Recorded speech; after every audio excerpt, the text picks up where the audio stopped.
Olá, meu nome é Dilson Melo.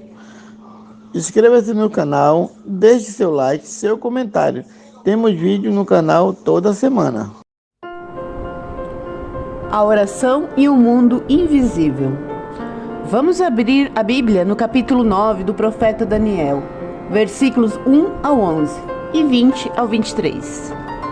Leiam também o capítulo 10, inclusive o versículo 1 do capítulo 11. Desejo meditar um pouco nestas 2 horas do profeta Daniel.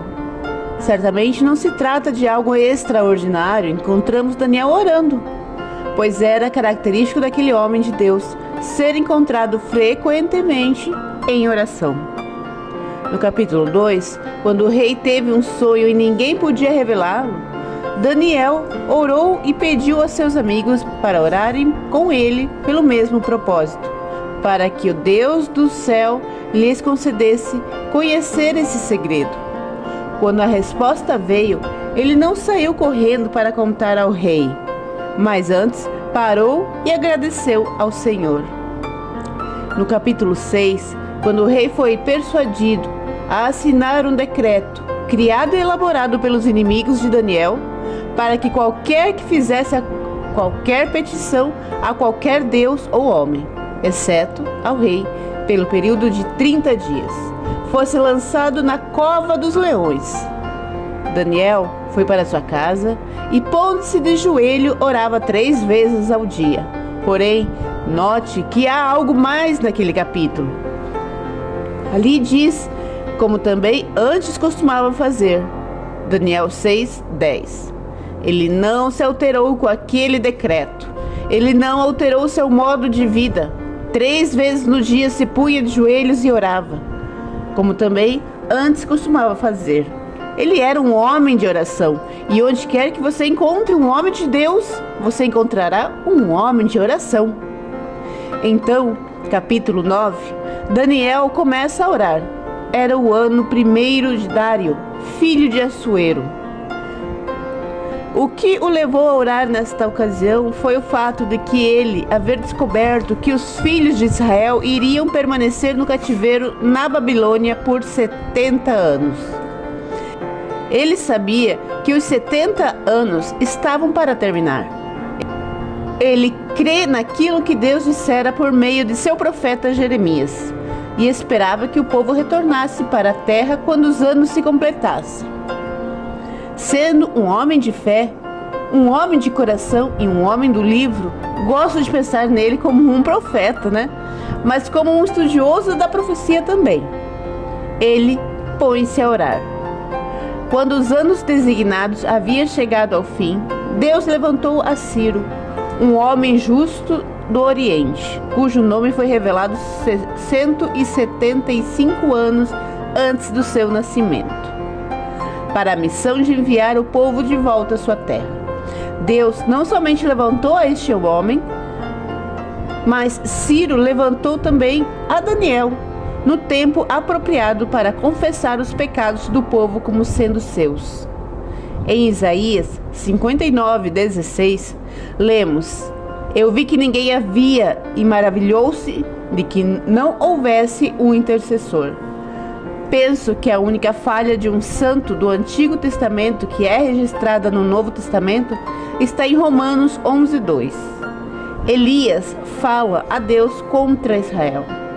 Era certamente algo contrário ao pensamento de Deus que alguém fizesse intercessão contra o seu povo, após Elias haver orado assim.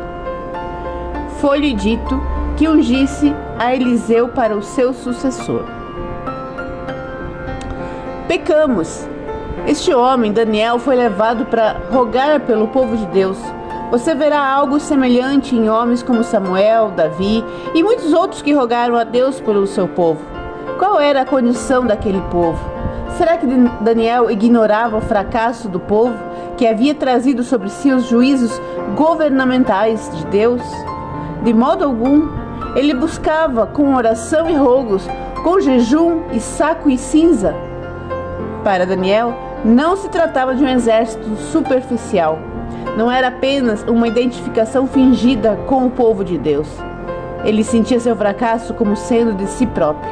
e isso o levou à humilhação em sacos e cinzas, em oração e súplica, oração contínua.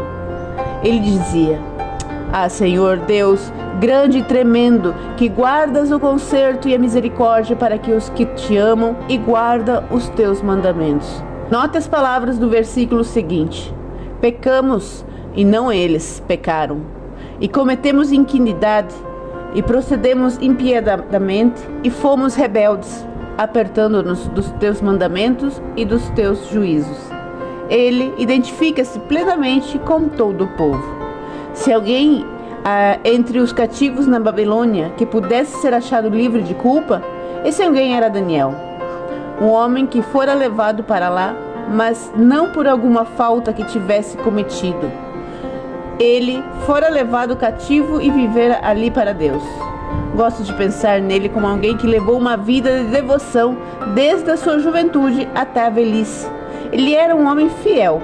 Ele propôs em seu coração que não se contaminaria. Não se tratava de algo exterior, era seu propósito de coração. Ele desejava agradar a Deus. Sendo um judeu fiel, ele viu em Babilônia coisas que o contaminariam e manteve-se afastado delas para que a glória de Deus acontecesse. Ele tinha base nas Escrituras para fazer o que fez. Possamos nós, queridos irmãos, ter um propósito de coração em buscar de Deus graça para mantermos longe de nós tudo aquilo que poderia nos contaminar. Agora Daniel é um homem idoso. Ele viveu em fidelidade e agora identifica-se com os pecados do povo e ora. Há outra coisa acerca de sua oração em Daniel. A ti, ó Senhor, pertence a justiça, mas a nós a confusão de rosto. Precisamos ter sempre em mente que Deus é justo. Ele nunca comete qualquer erro. Daniel toma toda a culpa para si próprio e para seu povo. Note, mais uma vez, que no versículo 8, o Senhor a nós pertence a confusão de rosto, aos nossos reis, aos nossos príncipes e a nossos pais, porque pecamos contra ti.